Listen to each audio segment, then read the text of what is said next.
ಹರಿಕಥಾಮೃತ ಸಾರ ಗುರುಗಳ ಕರುಣದಿಂದ ತನಿತು ಕೇಳುವೆ, ಪರಮ ಭಗವದ್ಭಕ್ತರಿದನಾದರದಿ ಕೇಳುವುದು. ಜಗನ್ನಾಥದಾಸರು ಹರಿಕಥಾಮೃತ ಸಾರ ಗ್ರಂಥವನ್ನು ಪ್ರಾರಂಭ ಮಾಡ್ತಾ ಶ್ರೀರಮಣಿ ಕರಕಮಲ ಪೂಜಿತ ಇತ್ಯಾದಿ ಶ್ಲೋಕಗಳಿಂದ ಭಗವಂತನಾದ ನಾರಾಯಣ, ಲಕ್ಷ್ಮೀದೇವಿ, ಮುಖ್ಯಪ್ರಾಣ ಇವರ ಬಗ್ಗೆ ಎಲ್ಲ ಒಂದೊಂದು ಪದ್ಯವನ್ನು ರಚನೆ ಮಾಡ್ತಾರೆ. ಅದಕ್ಕಿಂತ ಪೂರ್ವಭಾವಿಯಾಗಿ ಪಲ್ಲವಿ ರೂಪದಲ್ಲಿ ಇದು ಎಲ್ಲದಕ್ಕೂ ಪಲ್ಲವಿ. ಇದು ನಾಟಿ ತಾಳ ಅಂತಾರೆ, ತ್ರಿಪುಟ ನಾಟಿ ರಾಗ, ತ್ರಿಪುಟ ತಾಳ ಅಂತ ಇದನ್ನ ಕರೀತಾರೆ. ಮಂಗಳಾಚರಣೆ ಸಂಧಿ ಇದೆ, ನಾಂದಿ ಸಂಧಿ ಅಂತ ಕೂಡ ಕೆಲವು ಕಡೆ ವ್ಯವಹಾರ ಇದೆ. ಅಂತೂ ಈ ಸಂಧಿಯಲ್ಲಿ ಎಲ್ಲ ದೇವತೆಗಳಿಗೂ ಸಂಬಂಧಪಟ್ಟಂಥ ಕೆಲವು ಶ್ಲೋಕಗಳು ಮಾಧ್ವ ಸಿದ್ಧಾಂತಕ್ಕೆ ಸಂಬಂಧಪಟ್ಟದ್ದು ಅಂತ ಹೇಳಿದೆ ಈ ಗ್ರಂಥ. ಹಾಗಾಗಿ ಮಾಧ್ವ ಸಿದ್ಧಾಂತಕ್ಕೆ ಸಂಬಂಧಪಟ್ಟಂಥ ಸೂಕ್ಷ್ಮ ಪ್ರಮೇಯಗಳ ಸೂಕ್ಷ್ಮವಾದಂಥ ಒಂದು ವಿವರಣೆ ಅದೆಲ್ಲವೂ ಈ ನಾಂದಿ ಸಂಧಿಯಲ್ಲಿ ನಮಗೆ ಶ್ರವಣಕ್ಕೆ ಗೋಚರ ಆಗ್ತದೆ. ಹರಿಕಥಾಮೃತ ಸಾರ ಇದನ್ನ ಗುರುಗಳ ಕರುಣದಿಂದ ಇದನ್ನು ನಾನು ಹೇಳ್ತೇನೆ. ಹೇಗೆ ಹೇಳ್ತೇನೆ ಅಂದರೆ ಗುರುಗಳ ಕರುಣದಿಂದ. ಅದಕ್ಕೆ ಅವರು ವಿನಯ ತೋರಿಸ್ತದೆ. ಗುರುಗಳು ಸ್ವಲ್ಪ ಏನೋ ನನಗೆ ಅನುಗ್ರಹ ಮಾಡಿದ್ದಾರೆ, ಗೋಪಾಲದಾಸರು, ಜಗನ್ನಾಥದಾಸರು ಇತ್ಯಾದಿಗಳು. ಗುರುಗಳ ದೊಡ್ಡ ಪರಂಪರೆಯೇ ಇದೆ. ನಮ್ಮ ಶ್ರೀ ಗುರುಭ್ಯೋ ನಮಃ, ಶ್ರೀ ಪರಮ ಗುರುಭ್ಯೋ ನಮಃ ಅಂತೇಳಿ ಎಲ್ಲ ಪ್ರಾರಂಭ ಮಾಡಬೇಕು ಅಂತಿದೆ. ಗಾಯತ್ರಿ ಮಂತ್ರ ಮೊದಲಾದ ಎಲ್ಲ ಮಂತ್ರಗಳನ್ನು ಅನ್ನುವಾಗಲೂ ಕೂಡ ಶ್ರೀ ಗುರುಭ್ಯೋ ನಮಃ ಉಪನಯನ ಮಾಡಿದ ಗುರುವಿನಿಂದ ಹಿಡಿದು ಪರಮ ಗುರು ಅಂದರೆ ಅವನ ಗುರು, ಅದಕ್ಕಿಂತ ಆ ಗುರು ಪರಂಪರೆಯನ್ನೆಲ್ಲವನ್ನು ದೀರ್ಘವಾದ ಗುರು ಪರಂಪರೆ, ಮಧ್ವಾಚಾರ್ಯರು, ಅವರ ಗುರುಗಳಾದಂಥ ವೇದವ್ಯಾಸರು, ಆಮೇಲೆ ಇವರೆಲ್ಲರೂ ಇತ್ತೀಚೆಗೆ ಬಂದವರು. ವೇದವ್ಯಾಸರಾದ ಬಳಿಕ ಭಾರತೀ ದೇವಿ, ಸರಸ್ವತೀ ದೇವಿ, ಮುಖ್ಯಪ್ರಾಣ, ಚತುರ್ಮುಖ ಬ್ರಹ್ಮ, ಲಕ್ಷ್ಮೀದೇವಿ, ನಾರಾಯಣ ಇವರೆಲ್ಲರನ್ನೂ ಕೂಡ ಸ್ಮರಣೆ ಮಾಡಬೇಕಂತಿದೆ. ಆ ಥರ ಗುರುಗಳ ಕರುಣದಿಂದ ಇದನ್ನು ನಾನು ನಿಮ್ಮೆದುರಿಗೆ ಹೇಳ್ತೇನೆ. ಪರಮ ಭಗವದ್ಭಕ್ತರು ಯಾರಿಗೆ ನಿಜವಾದಂಥ ನಿಷ್ಠೆ ಇದೆ ಅವರೇ ಇದನ್ನು ಶ್ರವಣ ಮಾಡಬೇಕು. ಆಪಮಿತು ಅಂದರೆ ಯಥಾಶಕ್ತಿ ಯಥಾಮತಿ. ತನಿ ಅಂದರೆ ಸ್ವಲ್ಪ ಅಂತ ಅರ್ಥ ಕಾಣಿಸ್ತದೆ. ಅದಕ್ಕಾಗಿ ಯಥಾಶಕ್ತಿ, ನನಗೆಷ್ಟು ಶಕ್ತಿ ಇದೆಯೋ, ನನಗೆಷ್ಟು ಮತಿ ಇದೆಯೋ ಇದನ್ನು ಹೀಗೆ ಹೇಳಬೇಕು ಅಂತ ಅನಿಸ್ತದೆ. ಇದಕ್ಕೊಂದು ಅರ್ಥ ಹೀಗೆ. ಶಾಸ್ತ್ರದ ಪ್ರಪಂಚ ಬಹಳ ದೊಡ್ಡದಿದೆ. ಅದನ್ನು ನಾನು ಎಷ್ಟು ಓದಿದ್ದೇನೋ ಅಷ್ಟು, ನಾನು ಎಷ್ಟು ಓದಿದ್ದು ನನಗೆ ಅದರಲ್ಲಿ ಎಷ್ಟು ಅರ್ಥ ಆಗಿದೆಯೋ ಅಷ್ಟು. ಓದಿದ್ದೆಲ್ಲವೂ ಅರ್ಥ ಆಗಿಲ್ಲ, ಅರ್ಥ ಆಗಿದ್ದೆಲ್ಲವೂ ನೆನಪಿಲ್ಲ. ನಮ್ಮಂಥವ್ರ ಬಗ್ಗೆ ಇದೆ, ಅವ್ರ ಬಗ್ಗೆ ಅಲ್ಲ. ಆದರೂ ನಮ್ಮಂಥವ್ರಿಗೆ ಹೇಳುವಾಗ ಹೀಗೆ ಹೇಳ್ಕೋಬೇಕು ಅಂತ ಅನಿಸ್ತದೆ ನನಗೆ. ಎಲ್ಲನೂ ಓದಲಿಲ್ಲ, ಓದಿದ್ದೆಲ್ಲವೂ ಅರ್ಥ ಆಗಿಲ್ಲ, ಅರ್ಥ ಆಗಿದ್ದೆಲ್ಲವೂ ನೆನಪಿಲ್ಲ, ನೆನಪಿದ್ದದನ್ನೆಲ್ಲವೂ ಹೇಳಲಿಕ್ಕೆ ಬಾಯಿಲ್ಲ. ಶಬ್ದಗಳಿಂದ ಮನುಷ್ಯ ಎಷ್ಟನ್ನು ಹೇಳ್ಬೋದು, ಹೇಳಲಿಕ್ಕೆ ಸಾಧ್ಯ ಇಲ್ಲ. ಅದಕ್ಕಾಗಿ ಆಪನಿತ್ವ ಆದರದಿ ಬಹಳ ಶ್ರದ್ಧೆಯ ಭಕ್ತಿಯಿಂದ ಇದನ್ನು ಕೇಳಬೇಕು. ಕೇಳುವುದು ಅಂತ ಬಂತು. ಕೇಳುವುದು ಅನ್ನೋ ಮಾತಿನಲ್ಲೇ ವಿನಂತಿ ಇದೆ. ಕೇಳಿರಿ ಅಂತ ಅಲ್ಲಿ ದರ್ಪ ಕೇಳಿ ಬಂದಿಲ್ಲ. ಕೇಳಿರಿ ಅಂತ ಯಾರಿಗೂ ಆಜ್ಞೆ ಮಾಡಿಲ್ಲ ದಾಸರು. ಪರಮ ಭಗವದ್ಭಕ್ತರ ಬಗ್ಗೆ ದಾಸನಿಗೆ ಅಷ್ಟೊಂದು ಗೌರವ, ಅಷ್ಟೊಂದು ಪ್ರೀತಿ. ದೊಡ್ಡವರ ಬಗ್ಗೆ ಗೌರವ, ಸಣ್ಣವರ ಬಗ್ಗೆ ಪ್ರೀತಿ. ಅದಕ್ಕಾಗಿ ಎಲ್ಲರೂ ಬಂದು ಇದನ್ನು ಕೇಳುವುದು ಅಂತ ಒಂದು ಪ್ರೀತಿ ವಿನಂತಿ ಒಂದು ಧ್ವನಿಯಿಂದ ದಾಸರು ಈ ಗ್ರಂಥವನ್ನು ಆರಂಭ ಮಾಡ್ತಿದ್ದಾರೆ.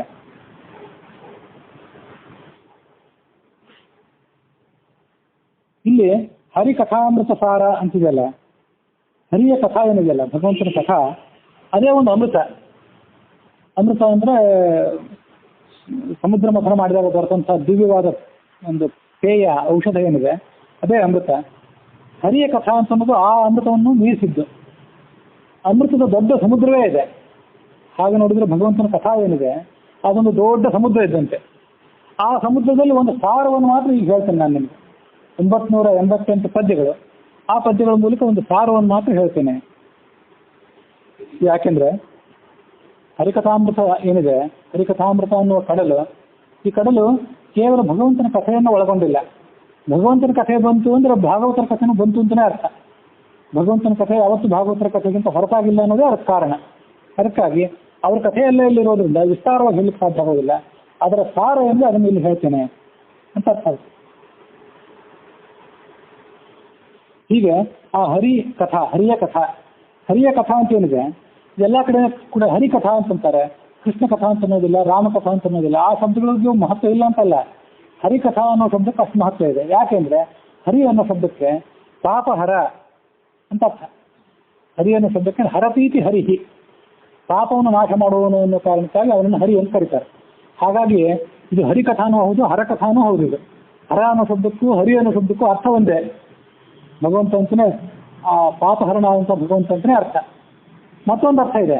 ಹರಿ ಅಂತಂದ್ರೆ ಕೇವಲ ಭಗವಂತನಂತ ವಿಷ್ಣು ಅಲ್ಲ, ಆ ಭಗವಂತನ ಜೊತೆಗೆ ಬರುವಂಥ ಲಕ್ಷ್ಮೀದೇವಿ ಮತ್ತು ಲಕ್ಷ್ಮೀದೇವಿ ಬಳಿಕ ಬರುವಂಥ ಚತುರ್ಮುಖ ವಾಯುಗಳೇನಿದ್ದಾರಲ್ಲ, ಮಾಧ್ಯ ವೇದಾಂತದಲ್ಲಿ ಚತುರ್ಮುಖನಿಗೆ ಮತ್ತು ಮುಖ್ಯ ಪ್ರಾಣನಿಗೆ ಬಹಳ ದೊಡ್ಡ ಸ್ಥಾನ. 3ನೇ ಕಕ್ಷಾದಲ್ಲಿ ಬರುವಂಥವ್ರು. ಆ 3ನೇ ಕಕ್ಷಾದಲ್ಲಿ ಬರುವಂಥ ಹರಿ ಮುಖ್ಯ ಪ್ರಾಣ ಏನಿದ್ದಾನಲ್ಲ ಅವನ ಕಥೆನೂ ಹೌದಿದೆ. ಯಾಕೆಂದ್ರೆ ಹರ್ಯಕ್ಷ ಕೇಸರಿ ಹರಿಹಿ ಅಂತ ಅಮರಕೋಶದ ಪರ್ಯಾಯ ಪದವೇ ಇದೆ. ಹರಿ ಅಂದ್ರೆ ಕಪಿ ಅಂತ ಅರ್ಥ ಅಮರಕೋಶದ ಪ್ರಕಾರವೇ. ಹಾಗಾಗಿ ಆ ಹರೀಶ ಅನ್ನೋ ಶಬ್ದ ಎಲ್ಲ ಕಪಿಗಳಿಗೂ ಒಡೆಯನಾದಂಥ ಹರಿ ಮುಖ್ಯ ಪ್ರಾಣ ಅಂತ ಅರ್ಥ. ಹೀಗೆ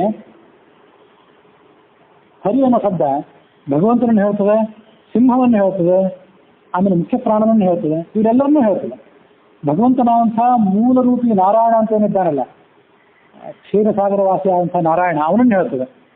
ಹರಿ ಅನ್ನೋ ಶಬ್ದಕ್ಕೇನೆ ಸಿಂಹ ಅಂತ ಅರ್ಥ ಇರೋದ್ರಿಂದ ನರಸಿಂಹ ರೂಪಿಯಾದಂಥ ಭಗವಂತನ ಕಥೆಯನ್ನು ಹೇಳ್ತದೆ. ಮತ್ತು ಹರಿ ಅನ್ನೋ ಶಬ್ದಕ್ಕೆ ಕಪಿ ಅಂತ ಅರ್ಥ ಇರೋದ್ರಿಂದ ಕಪೀಶನಾದಂಥ ಹನುಮಂತನ ಕಥೆಯನ್ನು ಇದು ಹೇಳ್ತದೆ. ಎಲ್ಲರ ಕಥೆನೂ ಇದು ಹೌದು ಅಂತ ತಿಳ್ಕೊಳ್ಬೇಕು. ಇದು ನರಸಿಂಹನ ಕಥೆ ಯಾಕೆ ಅಂದರೆ ನರಸಿಂಹದೇವ ಈ ದಾಸರಿಗೆ ಉಪಾಸ್ಯ ಮೂರ್ತಿ, ಇಷ್ಟ ದೈವ. ಅದಕ್ಕಾಗಿ ನಾರಸಿಂಹನಿ ಕರುಣಿಪುದಿ ಮಧ್ಯೆ ನಮ್ಮ ಮಂಗಳವ ಅಂತ ಮುಂದೆ ಹೇಳ್ತಾರೆ. ನಾರಸಿಂಹ ಅವರಿಗೆ ಎಲ್ಲ ಆಪತ್ತುಗಳನ್ನು ಕಳೆದು ಅವರಿಗೆ ಸಂಪತ್ತನ್ನು ಕೊಟ್ಟಂಥ ದೈವ. ಆದ್ದರಿಂದ ಹರಿ ಅಂದರೆ ನಾರಾಯಣ ಹೌದು, ನಾರಸಿಂಹ ಹೌದು, ಅದರಂತ ಮುಖ್ಯ ಪ್ರಾಣನೂ ಹೌದು. ಅವರೆಲ್ಲರ ಕಥೆ ಇದೆ. ಇದನ್ನ ವಿಸ್ತಾರವಾಗಿ ಹೇಳ್ತೇನೆ. ಇಲ್ಲೊಂದು ಅರ್ಥ ಮಾಡ್ತಾರೆ, 4-5 ವ್ಯಾಖ್ಯಾನಗಳಿವೆ ಅಲ್ಲ, ಎಲ್ಲನೂ ವಿಸ್ತಾರವಾಗಿ ಓದಲಿಕ್ಕೆ ನನಗೆ ಇನ್ನೂ ಸಾಧ್ಯ ಆಗಿಲ್ಲ. ಓದಿದಾಗ ಮತ್ತೊಂದ್ಸರಿ ಇನ್ನಷ್ಟು ವಿಸ್ತಾರವಾಗಿ ಇನ್ನಷ್ಟು ನನಗೆ ಸಂತೋಷ ಅನಿಸು ಅಂತ ಹೇಳ್ತೇನೆ. ಈಗ ಹೇಳ್ತಿರೋದು ಸಂಕ್ಷಿಪ್ತ ಅಂತಲೇ ತಿಳ್ಕೊಳ್ಳಿ, ನಾನು ಹಾಗೆ ತಿಳ್ಕೊಳ್ತೇನೆ. ಇಲ್ಲಿ ಹರಿಕಥಾ ಅಂತಿದೆಯಲ್ಲ, ಇದು ಒಳಗೆ ಬಿಂಬರೂಪಿಯಾಗಿ ಹರಿ ಇದ್ದಾನಲ್ಲ ಅವನ ಕಥಾ ಅಂತ. ಬಿಂಬರೂಪಿಯಾದಂಥ ಹರಿಯ ಕಥಾ ಇದು ಅಂತ. ಆ ಬಿಂಬರೂಪಿಯಾದಂಥ ಭಗವಂತನ ಬಗ್ಗೆ ಏನು ವಿಸ್ತಾರವಾದಂಥ ವರ್ಣನೆ ಇದೆ. ಆ ಬಿಂಬರೂಪಿಯಾದಂಥ ಭಗವಂತನ ಪಾದ ತಲದಲ್ಲಿ ಕೂತ್ಕೊಂಡು ಈ ಮುಖ್ಯ ಪ್ರಾಣ ಇದ್ದಾನಲ್ಲ ಆತ ಸಂತ ಜಪ ಮಾಡ್ತಿರ್ತಾನೆ. ಅದೆಲ್ಲ ಮುಂದೆ ಶ್ವಾಸ ಸಂಧಿ ಅಂತ ಒಂದು ಸಂಧಿಯೇ ಇದೆ, ಪ್ರತ್ಯೇಕವಾಗಿ ಒಂದು ಅಧ್ಯಾಯವೇ. ಆ ಅಧ್ಯಾಯದಲ್ಲಿ ವಿಸ್ತಾರವಾದಂಥ ವಿಷಯ ಎಲ್ಲನೂ ತೆರೆದುಕೊಂಡಿದೆ. ಅದಕ್ಕಾಗಿ ಹರಿ ಅಂತ ಶಬ್ದ ಪ್ರಯೋಗ ಮಾಡಿದ್ರಿಂದ ಆ ಬಿಂಬರೂಪಿಯಾದಂಥ ಹರಿ ಆತನ ಪಾದ ತಲದಲ್ಲಿ ಕುಳಿತಿರುವಂಥ ಮಾತರಿಸುವ ಅನ್ನುವಂಥ ಭಗವಂತ ಮುಖ್ಯ ಪ್ರಾಣ ಅಂತೆಲ್ಲವೂ ಮುಂದೆ ಅಲ್ಲಿ ನಾವು ತಿಳಿತು. ಮತ್ತೊಂದೇನಿದೆ ಅಂತಂದ್ರೆ ಹರಿಪ್ರವಣತ್ವಮೇವ ಸರ್ವಸ್ವ ಧರ್ಮ ಅಂತ ತಾತ್ಪರ್ಯ ನಿರ್ಣಯದಲ್ಲಿ ಬಂದಿತ್ತು. ತಾತ್ಪರ್ಯ ನಿರ್ಣಯದ ಆ ಮೊದಲನೇ ಅಧ್ಯಾಯದಲ್ಲಿ ಮನುಷ್ಯ ಮಾಡಬೇಕಾದಂಥ ಅನೇಕ ಧರ್ಮಗಳು ಯಾವ್ಯಾವು, ಆ ಅನೇಕ ಧರ್ಮಗಳಲ್ಲಿ ಯಾವುದಕ್ಕೆ ಒತ್ತು ಅಂತ ಪ್ರಶ್ನೆ ಬಂದಿತ್ತು. ಅಲ್ಲಿ ಹರಿಪ್ರವಣತ್ವ ಸರ್ವಸ್ವ ಧರ್ಮ, ಎಲ್ಲಾ ಜೀವಿಗಳಿಗೂ ಮುಖ್ಯವಾದ ಧರ್ಮ ಏನಂದ್ರೆ ಹರಿಪ್ರವಣತ್ವಮೇವ, ಜೀವನನ್ನೇ ಈ ಹರಿ ಅನ್ಸ್ಕೊಂಡಿರುವಂತಹ ಭಗವಂತನನ್ನೇ ಮುಖ್ಯವಾಗಿ ಎಲ್ಲ ಜೀವರು ಕೂಡ ಶರಣಾಗತರಾಗಬೇಕು ಅಂತ ಬಂದಿತ್ತು. ಅದರಂತೆ ಆ ತಾತ್ಪರ್ಯ ನಿರ್ಣಯದಲ್ಲಿ ಹೇಳಿದಂತಹ ಮಾತೇನಿದೆ ಆ ಮಾತು ಇಲ್ಲಿ ತೆರೆದುಕೊಂಡಿದೆ ಅಂತ ನಾವು ಹೀಗೆ ಅರ್ಥ ಮಾಡಬೇಕು. ಬೇರೆ ಯಾರನ್ನೂ ಕೂಡ ಉಪಾಸನೆ ಮಾಡಬೇಡ್ರಿ, ಯಾರನ್ನೇ ಉಪಾಸನೆ ಮಾಡಿದ್ರು ಆ ಭಗವಂತನ ಅಧೀನರು ಅಂತ ತಿಳಿದುಕೊಂಡು ಉಪಾಸನೆ ಮಾಡಿದ್ರಿ, ಆತನನ್ನು ಬಿಟ್ಟರೆ ಬೇರೆ ಯಾರೂ ಮುಕ್ತಿದಾತ ಅಲ್ಲ ಅಂತ ಹೀಗೆ ತಿಳ್ಕೊಳ್ಳಿ ಅಂತ ಅವ್ರ ತಾತ್ಪರ್ಯ. ಅದಕ್ಕಾಗಿ ತಾತ್ಪರ್ಯ ನಿರ್ಣಯದಲ್ಲಿ ಬಂದಂತಹ ಹರಿ ಶಬ್ದವನ್ನ ದಾಸರು ಇಲ್ಲಿ ಆ ಹರಿಕಥಾಮೃತ ಸಾರ ಅನ್ನೋ ಶಬ್ದದಿಂದ ಸೂಚನೆ ಮಾಡಿದ್ದಾರೆ ಅಂತ ತಿಳ್ಕೊಳ್ಬೇಕು.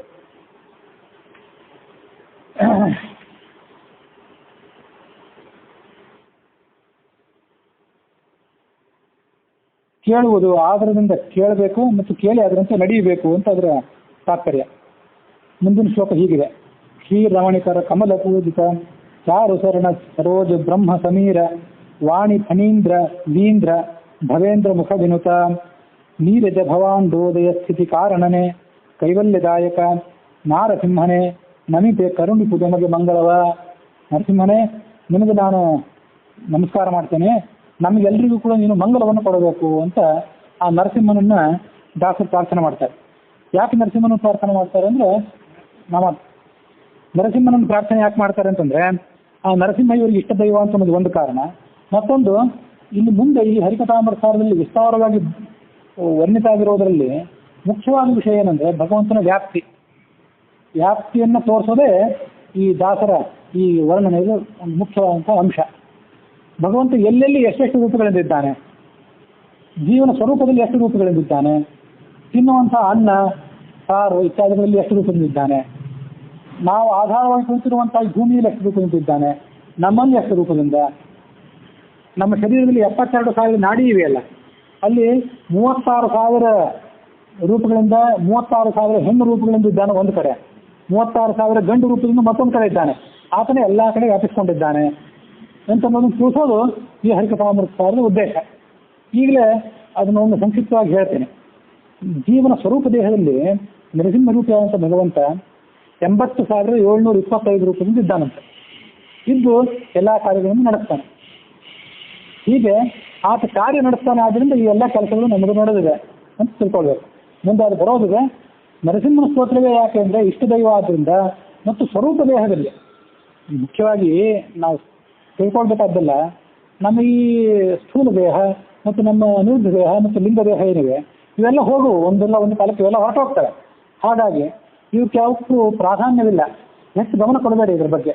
ಗಮನ ಕೊಡೋದೇನಿದ್ರು ಒಳಗಿರುವಂತಹ ಸ್ವರೂಪ ದೇಹ, ಅದರೊಳಗಿರುವಂತಹ ಆ ಭಗವಂತನ ಬಗ್ಗೆ ಗಮನ ಕೊಡಿರಿ ಅನ್ನೋದು ತಾತ್ಪರ್ಯ. ಅದೇ ಈ ಹರಿಕಥಾಮೃತಸಾರದ ತಾತ್ಪರ್ಯ. ಅದಕ್ಕಾಗಿ ನರಸಿಂಹನಿಗೆ ನಮಸ್ಕಾರ. ಅವನೆಂಥವನು ಅಂದರೆ ಶ್ರೀರಮಣಿ ಕರಕಮಲ ಪೂಜಿತ. ಶ್ರೀರಮಣಿ ಅಂತಂದ್ರೆ ಲಕ್ಷ್ಮೀದೇವಿ. ಅವಳ ಕರಕಮಲದಿಂದ ಆತ ನಮಸ್ಕಾರ ಸ್ವೀಕಾರ ಮಾಡ್ತಾನಂತೆ. ಎಂಥದ್ದು ಅಂದ್ರೆ ಕರಕಮಲ ಪೂಜಿತ ಚಾರು ಚರಣ ಸರೋಜ. ಆ ಭಗವಂತನ ಪಾದ ಕಮಲಗಳಿಗೆ ಆಕೆ ತನ್ನ ಕೈ ಕಮಲಗಳಿಂದ ಪೂಜೆ ಮಾಡ್ತಾಳೆ. ಬ್ರಹ್ಮ ಸಮೀರ ವಾಣಿ ಫಣೀಂದ್ರ ವೀಂದ್ರ ಭವೇಂದ್ರ ಮುಖ ವಿನುತ. ಈತ ಯಾರ್ಯಾರಿಂದ ನಮಸ್ಕಾರ ಮಾಡಿಸ್ಕೋತಾನೆ ಈ ಭಗವಂತ ಅಂದ್ರೆ ಬ್ರಹ್ಮ ಅಂದ್ರೆ ಚತುರ್ಮುಖ ಬ್ರಹ್ಮ, ಸಮೀರ ಅಂದ್ರೆ ಮುಖ್ಯ ಪ್ರಾಣ, ವಾಣಿ ಅಂದ್ರೆ ಸರಸ್ವತಿ ದೇವಿ ಮತ್ತು ಭಾರತೀ ದೇವಿ. ವಾಣಿ ಅಂದ್ರೆ ಮಾತು ಅಂತ ಅರ್ಥ. ಮಾತಿಗೆ ಶಾಸ್ತ್ರಕ್ಕೆ ಅಭಿಮಾನಿ ದೇವತೆಯರು ಅವರಿಬ್ಬರು, ಭಾರತಿ ಮತ್ತು ಸರಸ್ವತಿಯರು. ಮತ್ತು ಫಣೀಂದ್ರ ಅಂದ್ರೆ ಶೇಷದೇವರು. ಫಣಿ ಅಂದ್ರೆ ಹಾವು, ಹಾವಿಗೆ ಅಧಿಪತಿಯಾದಂತಹ ಹಾವುಗಳ ಲೋಕಕ್ಕೆ ಅಧಿಪತಿಯಾದವನು ಶೇಷದೇವ. ವಿ ಅಂದ್ರೆ ಪಕ್ಷಿ, ಪಕ್ಷಿಗಳಿಗೆ ಅಧಿಪತಿಯಾದವನು ಗರುಡ. ಆಮೇಲೆ ಭವ ಅಂದ್ರೆ ರುದ್ರದೇವ. ಮತ್ತು ಇಂದ್ರ ಅಂದ್ರೆ ದೇವರಾಜನ ಅಂತ ಇಂದ್ರ. ಇವರೇ ಮುಖ. ಇದೇ ಎಲ್ಲ ದೇವತೆಗಳಿಂದಲೂ ಈತ ವಿನತ ನಮಸ್ಕಾರವನ್ನು ಸ್ವೀಕಾರ ಮಾಡ್ತಾನೆ. ನೀರಜ ಭವಾಂಡೋದಯ ಸ್ಥಿತಿ ಕಾರಣನೇ. ಆತ ಮತ್ತಾದಕ್ಕೆ ಕಾರಣ ಈ ಭಗವಂತ ಅಂದ್ರೆ ನೀರಜ ಅಂದ್ರೆ ಕಮಲ, ನೀರಜ ಭವ ಅಂದ್ರೆ ಬ್ರಹ್ಮ, ಕಮಲದ ಹುಟ್ಟಿದಂಥ ಬ್ರಹ್ಮ. ಆ ನೀರಜ ಭವಾಂಡ ಅಂದ್ರೆ ಬ್ರಹ್ಮಾಂಡ. ಆ ಬ್ರಹ್ಮಾಂಡದ ಉದಯಕ್ಕೆ ಅಂದ್ರೆ ಹುಟ್ಟಿಗೆ, ಸ್ಥಿತಿಗೆ ಅಂದ್ರೆ ಅದರ ಕಾರಣಕ್ಕೆ, ಇದೆಲ್ಲದಕ್ಕೂ ಕೂಡ ಆತ ಕಾರಣ. ಮತ್ತು ಕೈವಲ್ಯದಾಯಕ, ಮುಕ್ತಿಯನ್ನು ಕೊಡಬೇಕಾದವನು ಅವನೇ. ನಾರಸಿಂಹನೇ ನಮಿಪೆ, ನಮಸ್ಕಾರ ಮಾಡ್ತೇನೆ. ಯಮಗೆ ಕೇಳುವವರಿಗೂ ಮತ್ತು ಹೇಳುವವರಿಬ್ಬರಿಗೂ ಕೂಡ, ಆಕಸ್ಮಿಕವಾಗಿ ಯಾರು ಕೇಳಲಿಕ್ಕೆ ವ್ಯವಹಾರ ಮಾಡ್ಕೋದಿದ್ರು ಅವರಿಗೂ ಕೂಡ ಎಲ್ಲರಿಗೂ ಕರುಣಿಸುವುದು ಮಂಗಳವನ್ನು ಕೊಡಬೇಕು ಅಂತ ಕೇಳ್ತಿದ್ದಾರೆ. ಇಲ್ಲಿ ಈ ಸ್ತೋತ್ರ ಮಾಡಿದ ಏನು ಈ ಪದ್ಯ ಇದೆಯಲ್ಲ, ಇದರಲ್ಲಿ ಪಂಚರೂಪಿಯಾದಂಥ ಭಗವಂತನ ಸ್ತೋತ್ರ ಇದೆ. ದಾಸರು ಸುಮ್ಮನೆ ನೆನಪಾದಂತೆ ಯಾರ್ಯಾರ್ದು ಪಾಠ ತುಂಬಿಸ್ಬೇಕು ಅಂತ ಹಾನಿ ಶಕ್ತದೆ ಅಲ್ಲ. ಇದು ಇಷ್ಟಿಷ್ಟು ಅಕ್ಷರಗಳು ಇರಬೇಕು ಅಂತ ನಿಯಮ ಇದೆ. ಆ ಪ್ರಕಾರ ಪ್ರಾಸ ಇರಬೇಕು, ಒಂದು ಅಷ್ಟೊಂದು ಅಕ್ಷರಗಳು ತುಂಬಬೇಕು ಅಂತ ನೆನಪಿಗೆ ಬಂದಂತಹ ಶಬ್ದಗಳನ್ನು ತುಂಬ ಹೋಗಿಲ್ಲ. ಪಂಚರೂಪಿಯಾದಂತಹ ಭಗವಂತನ ಸ್ತೋತ್ರ ಮಾಡಿದ್ದಾರೆ ಇಲ್ಲಿ ಅಂತ ತಿಳ್ಕೊಳ್ಬೇಕು. ಹೇಗೆಂದ್ರೆ ನಾರಾಯಣ, ವಾಸುದೇವ, ಸಂಕರ್ಷಣ, ಪ್ರದ್ಯುಮ್ನ, ಅನಿರುದ್ಧ ಅಂತ ಹೀಗೆ 4 ಭಗವಂತನ ರೂಪಗಳು. ಕೊನೆ 4 ರೂಪಗಳು, ಅದಕ್ಕೆ ಒಂದು ಮೊದಲನೇ ರೂಪ ಸೇರ್ಕೊಂಡ್ಬಿಟ್ರೆ, ನಾರಾಯಣ ಅನ್ನೋ ರೂಪ ಸೇರ್ಕೊಂಡ್ರೆ ಒಟ್ಟಾರೆ 5 ರೂಪಗಳಾದವು. ನಾರಾಯಣ ಅಂತ ಅನ್ನೋದು ಮೂಲ ರೂಪ, ಮತ್ತೆ ವಾಸುದೇವ ಅಂತ ಅನ್ನೋದು ಅವನಿಂದ ಹುಟ್ಟಿ ಬಂದಂತಹ ರೂಪ. ವಾಸುದೇವ ಅನ್ನೋ ರೂಪ ಜೀವರಿಗೆ ಮುಕ್ತಿಯನ್ನು ಕೊಡುವಂತಹ ರೂಪ. ಅದು ತಾತ್ಪರ್ಯ ನಿರ್ಣಯದಲ್ಲಿ ಹಿಂದೆ ಬಂದಿತ್ತು. ಅದನ್ನೇ ಕೈವಲ್ಯದಾಯಕ ಅಂತ ಹೇಳಿದ್ರು. ಕೈವಲ್ಯ ಅಂದ್ರೆ ಮುಕ್ತಿ, ಮುಕ್ತಿಯನ್ನು ಕೊಡೋ ರೂಪ ಅನ್ನೋದ್ರಿಂದ ಆ ವಾಸುದೇವ ಅಂತ ಅನ್ನೋದನ್ನ ದಾಸರು ಸೂಚನೆ ಮಾಡಿದರು. ತಾತ್ಪರ್ಯ ನಿರ್ಣಯದ ಆ ಮೊದಲನೇ ಅಧ್ಯಾಯದಲ್ಲಿ ಕೆಲವು ಶ್ಲೋಕಗಳನ್ನು ನಾವು ನೋಡಿದ್ವಲ್ಲ, ಅಲ್ಲಿ ಹೀಗೆ ಬಂದಿತ್ತು. ಇತ್ಥಂ ವಿಚಿಂತ್ಯ ಸತು ಪರಮಸ್ತತು ವಾಸುದೇವ ನಾಮ ಬಭೂವ ನಿಜ ಮುಕ್ತಿ ಪದಪ್ರದಾತ. ತನ್ನವರಿಗೆ ಮುಕ್ತಿಯನ್ನು ಕೊಡುವಂತಹ ವಾಸುದೇವ ಅನ್ನೋ ರೂಪವನ್ನು ಆತ ತಾಳಿದ ಅಂತ ಬಂದಿತ್ತು. ಅದರಂತೆ ಕೈವಲ್ಯದಾಯಕ ಅಂದರೆ ವಾಸುದೇವ. ಆಮೇಲೆ ಮುಂದೆ ಬರುವಂಥದ್ದು ಸಂಕರ್ಷಣ ರೂಪ. ಆ ಸಂಕರ್ಷಣ ರೂಪನೂ ಕೂಡ ಈ ಜಗತ್ತಿನ ಪ್ರಳಯಕ್ಕೆ ಕಾರಣ. ಅದನ್ನು ಎಲ್ಲಿ ಸೂಚನೆ ಮಾಡ್ತಾರೆ ಅಂದರೆ ನಾರಸಿಂಹನೇ. ನರಸಿಂಹ ರೂಪ ಜಗತ್ತಿನ ಪ್ರಳಯಕ್ಕೆ ಕಾರಣ. ಜಗತ್ತಿನ ಪ್ರಳಯಕ್ಕೆ ಕಾರಣ ಆದ್ದರಿಂದ ನರಸಿಂಹ ಅಂತ ಹೇಳಿದ್ರಿಂದ ಸಂಕರ್ಷಣವನ್ನು ಕೂಡ ಹೇಳಿದಂಗಾಯಿತು. ಶಾಸ್ತ್ರೀಯ ನಿರ್ಣಯದಲ್ಲಿ ಸಂಕರ್ಷಣದ್ದು ಮಾತ್ರ ಬಂದಿದೆ, ನರಸಿಂಹದ ಹೆಸರಲ್ಲಿ ಅಲ್ಲಿ ಬರಲಿಲ್ಲ. ಆದರೂ ಕೂಡ ಇಲ್ಲಿ ದಾಸರು ಸಂಕರ್ಷಣ ಅಂತ ತಗೊಂಡಿದ್ದರಿಂದ ಇಲ್ಲಿ ನರಸಿಂಹ ಅಂತ ಹೇಳಿದ್ರಿಂದ ನಿರ್ಣಯದಲ್ಲಿ ಬಂದಂತಹ ಸಂಕರ್ಷಣ ಅನ್ನೋ ರೂಪವನ್ನು ಕೂಡ ತೆಗೆದುಕೊಂಡಂತಾಯಿತು. ಸಂಕರ್ಷಣಶ್ಚ ಸಬಭೂವ ಪುನಃ ಸುನಿತ್ಯ ಸಂಹಾರ ಕಾರಣ ವಪುಹು. ಜಗತ್ತಿನ ಸಂಹಾರವನ್ನು ಮಾಡುವಂತಹ ಸ್ವರೂಪವೇ ಸಂಕರ್ಷಣ ರೂಪ. ಅದನ್ನು ಆತ ಸ್ವೀಕಾರ ಮಾಡಿದ. ಇಲ್ಲಿ ನರಸಿಂಹ ಅನ್ನುವ ಶಬ್ದವನ್ನು ದಾಸರು ಹೇಳ್ತಾರೆ. ಅದು ಹೇಗೆ? ಎಲ್ಲಿ ಸಂಕರ್ಷಣ ಪ್ರಳಯ ಮಾಡ್ತಾನೆ, ನರಸಿಂಹ ಎಲ್ಲಿ ಪ್ರಳಯ ಮಾಡ್ತಾನೆ ಅಂದರೆ ಬ್ರಹ್ಮಾಂಡದ ಒಳಗಾಗುವಂಥ ಪ್ರಳಯವೆಲ್ಲವೂ ಸಂಕರ್ಷಣದ ಕೈಯಿಂದ ಆಗುವಂಥದ್ದು. ಬ್ರಹ್ಮಾಂಡದಿಂದ ಹೊರಗಾಗುವಂಥ ಪ್ರಳಯ ಏನಿದೆ ಅದೆಲ್ಲವೂ ಕೂಡ ನರಸಿಂಹನಿಂದ ಆಗುವಂಥ ರೂಪ ಅಂತ, ನರಸಿಂಹನ ರೂಪದಿಂದ ಆಗುವಂಥ ಪ್ರಳಯ ಅಂತ ತಿಳ್ಕೊಳ್ಬೇಕು. ಹೀಗೆ ವಾಸುದೇವ ಆಯಿತು, ಸಂಕರ್ಷಣ ಆಯಿತು. ಮುಂದೆ ಪ್ರದ್ಯುಮ್ನ ಅನಿರುದ್ಧ ಅನ್ನುವಂಥ ಎರಡು ರೂಪಗಳು. ಸ್ಥಿತ್ಯೈ ಪುನಸ್ಥ ಭಗವಾನ್ ಅನಿರುದ್ಧ ನಾಮ. ಅವನೇ ಆಯೇ ಭಗವಂತನೇ ಸ್ಥಿತಿ ಜಗತ್ತಿನ ಪಾಲನಕ್ಕಾಗಿ ಅನಿರುದ್ಧ ಅನ್ನೋ ರೂಪವನ್ನು ತೆಗೆದುಕೊಂಡ ಅಂತ ಶಾಸ್ತ್ರ ನಿರ್ಣಯದ 1ನೇ ಅಧ್ಯಾಯದ 8ನೇ ಶ್ಲೋಕದಲ್ಲಿ ಬಂದಿತ್ತು. ಅದನ್ನು ಇಲ್ಲಿ ನೀರಜ ಭವಾಂಡೋದಯ ಸ್ಥಿತಿ ಕಾರಣವೇ, ಸ್ಥಿತಿ ಕಾರಣ ಅಂತ ಹೇಳಿದ್ರಿಂದ ಆ ಅನಿರುದ್ಧ ರೂಪ ಅಂತ ಭಗವಂತನನ್ನ ನೆನಪು ಮಾಡ್ಕೊಂಡಂತ ಆಯ್ತು. ಮತ್ತೆ ಉದಯ ಕಾರಣನೇ ಅಂತ ಕೂಡ ಹೇಳಿದ್ದಾರಲ್ಲ, ಉದಯ ಕಾರಣನೇ ಅಂತ ಹೇಳಿದ್ರಿಂದ ಪ್ರದ್ಯುಮ್ನ ರೂಪಿ ಭಗವಂತ ರೂಪನನ್ನು ಕೂಡ ನೆನಪು ಮಾಡ್ಕೊಂಡಂಗಾಯ್ತು.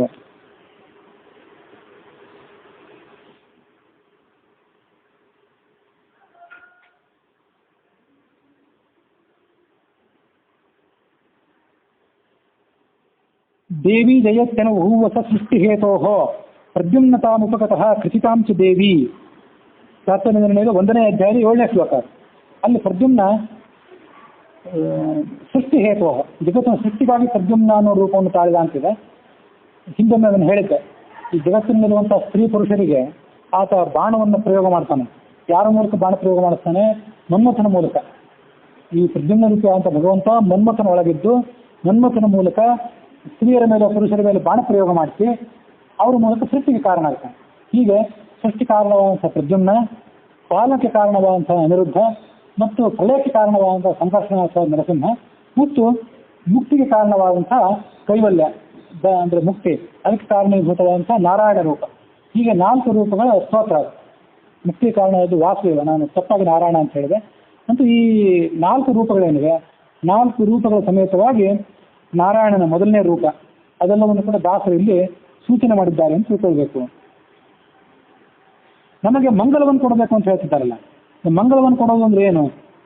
ಮಂಗಳವನ್ನು ಕೊಡೋದು ಅಂದ್ರೆ ಏನು ಅಂತಂದ್ರೆ, ನಾವು ಮಂಗಳ ಅನ್ನೋ ಶಬ್ದವನ್ನು ಸಾಮಾನ್ಯವಾಗಿ ಉಪನಯನ, ಮದುವೆ ಇತ್ಯಾದಿ ಮಂಗಳಗಳು, ಆಮೇಲೆ ಯಾವುದೋ ಪ್ರವಚನವೋ ಯಾವುದೋ ವ್ರತವೋ ಅದೆಲ್ಲ ಸಮಾಪ್ತಿ, ಇದಕ್ಕೆಲ್ಲ ಮಂಗಳ ಅಂತ ಕರಿತೇವೆ. ಹಾಗಲ್ಲ, ಯಾವುದೇ ಒಳ್ಳೆಯ ಕೆಲಸ ಇದೆಯಲ್ಲ ಅದನ್ನು ಆರಂಭ ಮಾಡಿದಾಗಲೂ ಅದು ಮಂಗಳವೇ, ಒಳ್ಳೆಯ ಕೆಲಸವನ್ನು ಮುಗಿಸಿದಾಗಲೂ ಅದು ಮಂಗಳವೇ. ಮುಗಿಸಿದ್ದೀವಿ ಅಂತ ದುಃಖ ಪಡಬೇಕಾಗಿಲ್ಲ.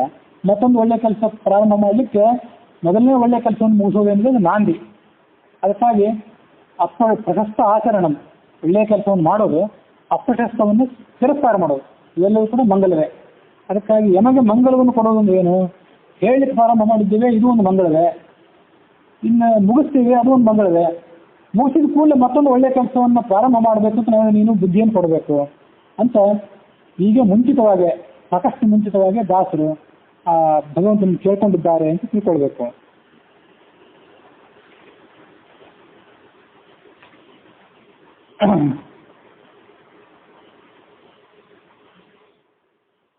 ಹೀಗೆ ವಾಸುದೇವ, ಸಂಕರ್ಷಣ, ಪ್ರದ್ಯುಮ್ನ, ಅನಿರುದ್ಧ ಅನ್ನುವಂಥ ಭಗವಂತನ 4 ರೂಪಗಳು, ನಾರಾಯಣ ಅನ್ನುವಂಥ ಆತನ ಮೂಲ ರೂಪ, ಆ ಮೂಲ ರೂಪದಿಂದ ಕೂಡಿದಂಥ ಆ ಭಗವಂತನನ್ನ ಇಲ್ಲಿ ದಾಸರು ಈ ಶ್ಲೋಕದಿಂದ, ಈ ಪದ್ಯದಿಂದ ನಮಸ್ಕಾರ ಮಾಡಿದ್ದಾರೆ ಅಂತ ತಿಳ್ಕೊಳ್ಬೇಕು. ಮುಂದೆ ಬರುವಂಥ ಶ್ಲೋಕ ಏನಿದೆ ಲಕ್ಷ್ಮೀದೇವಿಯ ಶ್ಲೋಕ. ಜಗದುದರನ ಅತಿ ವಿಮಲ ಗುಣರೂಪಗಳ ನಾಲೋಚನದಿ ಭಾರತ ನಿಗಮತತಿಗಳ ಅತಿಕ್ರಮಿಸಿ ಕ್ರಿಯಾ ವಿಶೇಷಗಳ ಬಗೆ ಬಗೆಯ ನೂತನವ ಕಾಣುತ್ತ ಮಿಗೆ ಹರುಷದಿ ಹೊಗಳಿ ಹಿಗ್ಗುವ ತ್ರಿಗುಣಮಾನಿ ಮಹಾಲಕ್ಷ್ಮಿ ಸಂತೈಸಲನುವಿನವು. ನನ್ನನ್ನು ಸಂತೈಸಬೇಕು ಅಂತ ದಾಸರು ಕೇಳ್ಕೊತಿದ್ದಾರೆ. ನೀನೆಂಥವಳು ಅಂದ್ರೆ ಜಗದುದರನ, ಜಗತ್ತನ್ನು ತನ್ನ ಹೊಟ್ಟೆಯಲ್ಲಿ ಇಟ್ಕೊಂಡಿರುವಂತಹ ಭಗವಂತ ಏನಿದ್ದಾನೆ ಆತನ ಅತಿ ವಿಮಲ ಗುಣರೂಪಗಳನ್ನು, ಆತನ ಗುಣ ಮತ್ತು ರೂಪಗಳು, ಭಗವಂತನ ಅನಂತ ಗುಣಗಳಿವೆ, ಅನಂತ ರೂಪಗಳಿವೆ. ಅದೆಲ್ಲವನ್ನೂ ಕೂಡ ಈಕೆ ಆಲೋಚನೆ ಮಾಡ್ತಾನೇ ಇದ್ದಾಳಂತೆ, ಮೇಲಿನ ಮೇಲೆ ಆಲೋಚನೆ ಮಾಡ್ತಾನೇ ಇರ್ತಾಳೆ. ಅವು ಎಷ್ಟು ಆಲೋಚನೆ ಮಾಡಿದ್ರು ಕೂಡ ಅದಿನ್ನೂ ಮುಗೀತಿಲ್ಲ. ಆಲೋಚನೆ ಅಂದರೆ ನಿರಂತರ ವಿಮರ್ಶ ಅಂತ ಹೀಗೆ ಅದಕ್ಕೆ ವ್ಯಾಖ್ಯಾನ ಮಾಡಿದ್ದಾರೆ.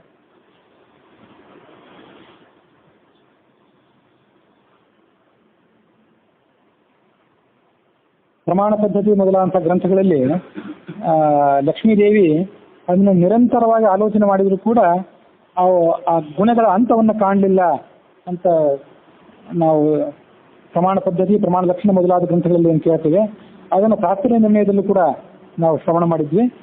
ಅದರ ಒಂದು ಅಭಿಪ್ರಾಯವನ್ನ ದಾಸರು ಇಲ್ಲಿ ಹೇಳಿದ್ದಾರೆ ಅಂತ ತಿಳ್ಕೊಳ್ಬೇಕು. ಅತಿ ವಿಮಲ ಗುಣರೂಪಗಳನ್ನು ಆಲೋಚನೆಗೆ ನಿರಂತರ ಧ್ಯಾನ ಮಾಡಿದ್ರೂ ಕೂಡ ಹೇಗೆ ಧ್ಯಾನ ಮಾಡ್ತಾಳು ಅಂತಂದ್ರೆ ಭಾರತ ನಿಗಮ ಸತಿಗಳ ಅತಿಕ್ರಮಿಸಿ, ಮಹಾಭಾರತಕ್ಕನುಸಾರವಾಗಿ ಮಹಾಭಾರತದಲ್ಲಿ ವೇದವ್ಯಾಸ ಸ್ವಯಂ ಭಗವಂತನ ಮಹಿಮೆಯನ್ನು ಏನು ಹೇಳಿದ್ದಾನೆ ಅದನ್ನು ಕೂಡ ಆಕೆ ತಿಳ್ಕೊಳ್ಬೇಕು ಅಂತ ಅನುಸಂಧಾನ ಮಾಡ್ಕೋತಾಳೆ. ಹಾಗೆ ನಿಗಮ ಸತಿಗಳು, ವೇದಗಳು ಮತ್ತು ಮೂಲ ರಾಮಾಯಣ, ಪಂಚರಾತ್ರ ಎಲ್ಲವನ್ನೂ ಕೂಡ ಆಕೆ ಅಧ್ಯಯನ ಮಾಡ್ತಾಳೆ. ಅಲ್ಲಿ ಅಧ್ಯಯನ ಮಾಡಿದಂತೆ ಅದನ್ನು ಅನುಸಂಧಾನ ಮಾಡ್ಕೊಳ್ಳಿಕ್ಕೆ ಆಕೆ ಪ್ರಯತ್ನ ಮಾಡ್ತಾಳೆ. ಮತ್ತು ಅತಿಕ್ರಮಿಸಿ, ಇದು ನಮಗೆ ಅಲ್ಲಿದ್ದನ್ನೇ ಪೂರ್ಣವಾಗಿ ತಿಳ್ಕೊಳ್ಳಿಕ್ಕೆ ಆಗೋದಿಲ್ಲ. ಆಕೆ ಅಲ್ಲಿದ್ದನ್ನ ತಿಳ್ಕೊಳ್ತಾಳೆ, ಅಲ್ಲಿದ್ದನ್ನು ಕೂಡ ಅಲ್ಲಿ ಹೇಳಿದ್ದನ್ನು ಮೀರಿ ತಿಳ್ಕೊಳ್ತಾಳೆ. ಅತಿಕ್ರಮಿಸಿ ಅಂದ್ರೆ ಅದು ಕ್ರಿಯಾ ವಿಶೇಷಗಳ, ಭಗವಂತನ ಅನೇಕ ಕ್ರಿಯೆಗಳಿವೆ, ಅನೇಕ ವಿಶೇಷಗಳಿವೆ, ಅವೆಲ್ಲವನ್ನೂ ಕೂಡ ಆಕೆ ತಿಳ್ಕೊಳ್ತಾಳೆ. ಭಗವಂತನಿಗೆ ಒಂದು ರೂಪಕ್ಕೂ ಮತ್ತೊಂದು ರೂಪಕ್ಕೂ ಯಾವುದೇ ಭೇದ ಇಲ್ಲ, ಒಂದು ಗುಣಕ್ಕೂ ಮತ್ತೊಂದು ಗುಣಕ್ಕೂ ಯಾವುದೇ ಭೇದವೂ ಇಲ್ಲ, ಒಂದು ಅವತಾರಕ್ಕೂ ಮತ್ತೊಂದು ಅವತಾರಕ್ಕೂ ಯಾವುದೇ ಭೇದ ಇಲ್ಲ. ಇರೋದೆಲ್ಲ ಭಗವಂತನ ಅಚಿಂತ್ಯ ಅದ್ಭುತವಾದಂಥ ವಿಶೇಷ ಅನ್ನುವಂಥ ಶಕ್ತಿ ಮಾತ್ರ. ಅದನ್ನು ಆಕೆ ತಿಳ್ಕೊಳ್ತಾಳೆ. ಬಗೆ ಬಗೆಯೇ ನೂತನವ ಕಾಣುತ್ತೆ. ಆಕೆ ತಿಳಿತಾ ಹೋದಂತೆ ಮತ್ತೆ ಹೊಸದು ಆಕೆ ಕಾಣಿಸ್ತದೆ.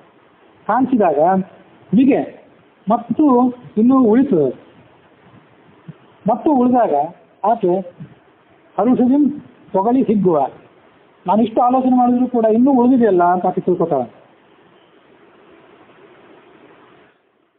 ಅಂತ ಹಿಗ್ಗುವ ತ್ರಿಗುಣಮಾನಿ ಸತ್ವ ರಜಸ್ ತಮಸ್ ಅನ್ನುವಂಥ ಮೂರು ಗುಣಗಳು, ಆ ಗುಣಗಳಿಗೆ ಅಭಿಮಾನ್ಯ ದೇವತೆ ಆದಂಥ ಈ ಲಕ್ಷ್ಮೀ ದೇವಿ ಏನಿದ್ದಾಳೆ ಅವಳು ಮಹಾಲಕ್ಷ್ಮಿ, ಅನುದಿನವೂ ನಮ್ಮನ್ನು ಸಂತೈಸಲಿ. ಸತ್ವ ರಜಸ್ ತಮಸ್ ಅನ್ನುವಂಥ ಮೂರು ಗುಣಗಳು ಇವು ಈ ಪ್ರಕೃತಿಯಲ್ಲಿರುವಂಥ ಮೂರು ಬಲಿಷ್ಠವಾದಂಥ ಗುಣಗಳು, ಪ್ರಕೃತಿಯಲ್ಲಿ ಕಾಣುವಂಥ ಪ್ರಧಾನವಾದ ಗುಣಗಳು. ನಮ್ಮೆಲ್ಲ ಈ ಶರೀರ ಮತ್ತು ಈ ಪಂಚಭೂತ ರೂಪವಾದಂಥ ಈ ಜಗತ್ತು ಇದೆಲ್ಲವೂ ಕೂಡ ಆ ಸತ್ವರದ ತಮೋಗುಣದ ಮಿಶ್ರಣದಿಂದಲೇ ತಯಾರಾಗಿದೆ. ಮಿಶ್ರಣದಿಂದಲೇ ತಯಾರಾಗಿರೋದ್ರಿಂದಲೇ ಎಲ್ಲಿ ತಮೋಗುಣ ಹೆಚ್ಚಾಗಿದ್ದರೆ ತಮೋಗುಣದ ಪರಿಣಾಮ ಹೆಚ್ಚು ಕಾಣಿಸ್ತದೆ.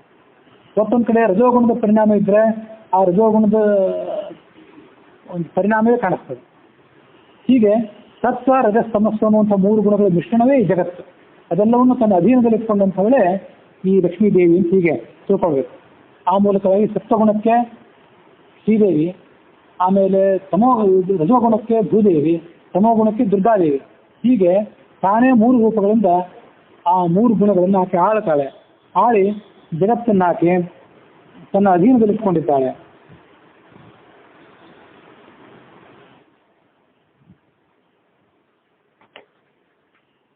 ಆಕೆ ನಮ್ಮನ್ನು ಸಂತೈಸಬೇಕು. ಯಾಕೆಂದ್ರೆ ಈ ಜಗತ್ತಿನಲ್ಲಿ ಸಿಕ್ಕಿ ನಾವು ಸಂಕಟಕ್ಕೊಳಗಾಗಿರೋದು ಯಾವ ಕಾರಣದಿಂದಾಗಿ? ಸತ್ವಂ ರಜಸ್ತಮ ಇದು ಗುಣಾ ಪ್ರಕೃತಿ ಸಂಭವಾಹ ನಿಬದ್ಧಂತೆ ಮಹಾಬಾಹೋ ದೇಹೇ ದೇಹಿನ ಅವ್ಯಯಂ ಅಂತ ಭಗವದ್ಗೀತಾ. ಮಹಾಬಾಹುವಾದ ಅರ್ಜುನನೇ, ಅದು ಭಗವದ್ಗೀತಾ ಮಹಾಭಾರತ ಇದೆಲ್ಲ ಸುಮ್ಮನೆ ಯಾವುದೋ ವಿಶೇಷಣ ಕೊಡಬೇಕು, ಪಾದ ಪೂರ್ತಿ ಆದರೆ ಸಾಕು ಅಂತ ಕೊಟ್ಟದ ವಿಶೇಷಣ ಅಲ್ಲ. ಮಹಾಬಾಹುವಾದ ಅರ್ಜುನನೇ, ದೊಡ್ಡ ಪರಾಕ್ರಮಿ ನೀನು, ಸಾಧಾರಣ ಪರಾಕ್ರಮಿ ಅಲ್ಲ. ಗಾಂಡೀವ ಅನ್ನೋ ಧನುಸ್ಸನ್ನ ಎತ್ತಲಿಕ್ಕೆ ಸಾಧ್ಯ ಆಗೋದು ಭೀಮನಿಗೆ, ಅರ್ಜುನನಿಗೆ, ಕೃಷ್ಣನಿಗೆ ಮಾತ್ರ ಅಂತ ಮೂರು ಲೋಕದ ಗಂಡ ಅನ್ಸ್ಕೊಂಡಿರುವಂಥ ಮಹಾಬಲಿಷ್ಠನಾದ ಅರ್ಜುನನೇ ಸತ್ವ ರಜಸ್ ತಮಸ್ಸು ಅನ್ನುವಂಥ ಮೂರು ಗುಣಗಳು ದೇಹೇ ದೇಹಿನಂ ನಿಬದ್ಧಂತಿ, ಎಲ್ಲಾ ಜೀವಿಗಳನ್ನು ಕೂಡ ಈ ದೇಹದಲ್ಲಿ ಕಟ್ಟಾಕಿವೆ. ಒಮ್ಮೆ ಈ ದೇಹಕ್ಕೆ ಬಂದು ಇಳಿದ ಅಂದ್ರೆ ದೇವತೆಗಳು ಕೂಡ ಬರೇ ನಮ್ಮಂಥವ್ರ ಕಥೆ ಅಂತ ಏನು ಹೇಳಬೇಕಾಗಿಲ್ಲ, ನಾವು ಹೇಗೆ ಬಿದ್ದು ಒದ್ದಾಡ್ತೇವೆ ಅಂತ. ದೇವತೆಗಳು ಕೂಡ ಈ ಸತ್ವರ ಸಮೋ ಗುಣ ರೂಪವಾದಂಥ ಪ್ರಕೃತಿ ಅಧೀನಕ್ಕೆ ಸಿಲುಕಿದ್ರು, ವಿಶೇಷವಾಗಿ ಭೂಲೋಕಕ್ಕೆ ಬಂದು ಬಿದ್ದರು ಅಂದರೆ ಇಲ್ಲಿ ಎಲ್ಲವನ್ನೂ ಅಂತ ಹೇಳಬೇಕಾಗಿಲ್ಲ, ಎಷ್ಟೋ ಭಾಗವನ್ನು ಮರೆತು ಸಂಕಟಕ್ಕೊಳಗಾಗ್ತಾರೆ, ಭ್ರಾಂತಿಗೊಳಗಾಗ್ತಾರೆ, ಮೋಹಕ್ಕೊಳಗಾಗ್ತಾರೆ. ಅಂತ ವಿಲಕ್ಷಣವಾದಂಥ ಬಂಧನ ಇದೆ. ಹೀಗೆ ಅರ್ಜುನ ನೀನು ಮಹಾಬಾಹು ಆಗಿರ್ಬೋದು, ನೀನು ಕೂಡ ಈ ಸತ್ವದ ಸಮೋಗುಣದ ಬಂಧನಕ್ಕೆ ಸಿಲುಕಿದವನೇ ಅನ್ನೋದನ್ನು ನೆನಪಿಟ್ಟುಕೊಳ್ಳುವಂತ ಭಗವಂತ ಆ ಮೂರು ಲೋಕದ ಗಂಡ ಅರ್ಜುನನಿಗೆ ನೆನಪು ಮಾಡಿಕೊಡ್ತಾರೆ. ಒಟ್ಟಾರೆ ಭಗವದ್ಗೀತಾ ಏನಿದೆ ಅದು ಅರ್ಜುನ ಅಲ್ಲಿ ಪ್ರತಿನಿಧಿ ಮಾತ್ರ. ಅರ್ಜುನ ಸ್ಥಾನದಲ್ಲಿ ಇದ್ದವರೆಲ್ಲ ನಾವೇ. ಮಹಾಬಾಹು ದೊಡ್ಡ ಬುದ್ಧಿವಂತ, ದೊಡ್ಡ ಪಂಡಿತ ಅನಿಸ್ಕೊಂಡಿರುವಂಥ ಜೀವನೇ ಅಂತ ನಮಗೆ ಸಂಬೋಧನೆ ಅದು. ಅದಕ್ಕಾಗಿ ಬ್ರಹ್ಮಾಂಡದೊಳಗಿನ ಗಂಡನ ಕಾಣದೆ ಮುಂಡೆಯರಾದರೂ ಗಂಡಿತರು ಅಂತ ದಾಸರು ಹಾಸ್ಯ ಮಾಡಿದ. ಅದಕ್ಕೆ ದೊಡ್ಡ ದೊಡ್ಡ ಪಂಡಿತರು ಅಂತ ಅನ್ಸ್ಕೊಂಡಿದ್ದೀರಿ, ದೊಡ್ಡ ಉಪನ್ಯಾಸಕಾರರು ಅಂತ ಅನ್ಸ್ಕೊಂಡಿದ್ದೀರಿ, ನೀವೆಲ್ಲರೂ ಕೂಡ ಈ ಸತ್ವದ ಸ್ತಮ ಗುಣಗಳ ನಿಯಂತ್ರಣಕ್ಕೊಳಪಟ್ಟಿದ್ದೀರಿ, ನಿಯಂತ್ರಣಕ್ಕೊಳಪಟ್ಟು ಹಾಸ್ಯಾಸ್ಪದವಾಗಿ ವರ್ತನೆ ಮಾಡ್ತಿದ್ದೀರಿ ತೋರಿಸಿದ್ದರು. ನಿಮಗೆ ಲಜ್ಜಾ ಹೆಂಗೆ ಹುಟ್ಟೋದಿಲ್ಲ ಅಂತ ವಿಷ್ಣು ತೀರ್ಥರು, ಮಾದನೂರು ವಿಷ್ಣು ತೀರ್ಥರು, ಅಡವಿ ಆಚಾರ್ಯರು ಹಾಸ್ಯ ಮಾಡಿದ್ದು ಎಲ್ಲಾ ಮಹಾಬಾಹುಗಳನ್ನ, ದೊಡ್ಡ ದೊಡ್ಡ ಬುದ್ಧಿವಂತರು ಅಂತ ಅನ್ಸ್ಕೊಂಡಿದ್ದವರನ್ನು. ಅದಕ್ಕಾಗಿ ಎಲ್ಲರೂ ಅಲ್ಲಿ ಸಿಕ್ಕಿಬಿದ್ದಿದ್ದಾರೆ. ಸಿಕ್ಕಿಬಿದ್ದಾಗ ಸಮಾಧಾನ ಯಾರು ಮಾಡಬೇಕು? ಅವಳೇ ಸಮಾಧಾನ ಮಾಡ್ಬೇಕಷ್ಟೆ. ಯಾಕೆಂದ್ರೆ ಅವಳೇ ಅದರೆಲ್ಲವನ್ನು ಕೂಡ ಅಧೀನದಲ್ಲಿ ಇಟ್ಕೊಂಡವಳು ಅಂತ ತಾತ್ಪರ್ಯ.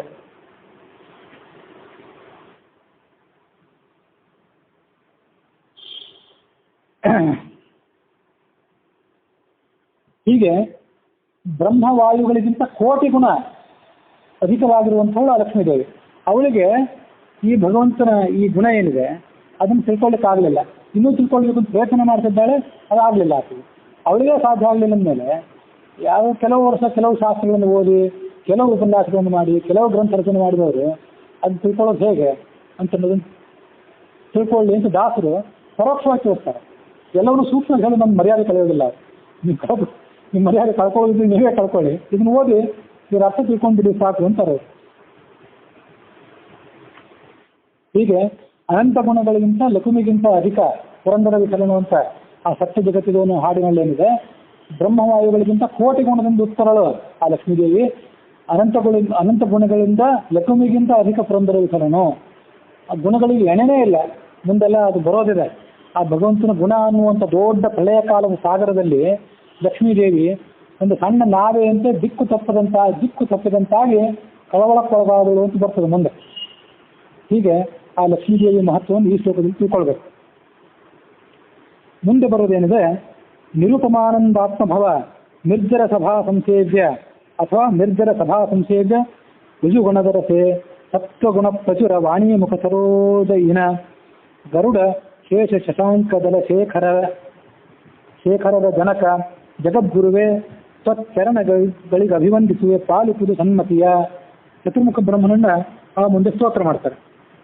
1ನೇ ಕಕ್ಷಾದಲ್ಲಿ ಭಗವಂತ, 2ನೇ ಕಕ್ಷಾದಲ್ಲಿ ಲಕ್ಷ್ಮೀದೇವಿ, 3ನೇ ಕಕ್ಷಾದಲ್ಲಿ ಬ್ರಹ್ಮ ಮತ್ತು ವಾಯುಗಳು. ಅದರಲ್ಲಿ ಬ್ರಹ್ಮನನ್ನು ಮೊದಲು ಸ್ತೋತ್ರ ಮಾಡ್ತಾರೆ. ಯಾಕೆಂದ್ರೆ ವಾಯು, ಚತುರ್ಮುಖ ಬ್ರಹ್ಮ ಇವರೆಲ್ಲರೂ ಯೋಗ್ಯತಾ ದೃಷ್ಟಿಯಿಂದ ಸಮಾನರು. ಆದರೆ ಈಗಾಗಲೇ ಚತುರ್ಮುಖ ಬ್ರಹ್ಮ ವಾಯುವನ್ನು ಮೀರಿ ಪದವಿಗೆ ಹೋಗಿ ಆಗಿದೆ. ಅದಕ್ಕಾಗಿ ಮೊದಲು ಆತನ ಸ್ತೋತ್ರ. ಆತ ಹೇಗೆಂದ್ರೆ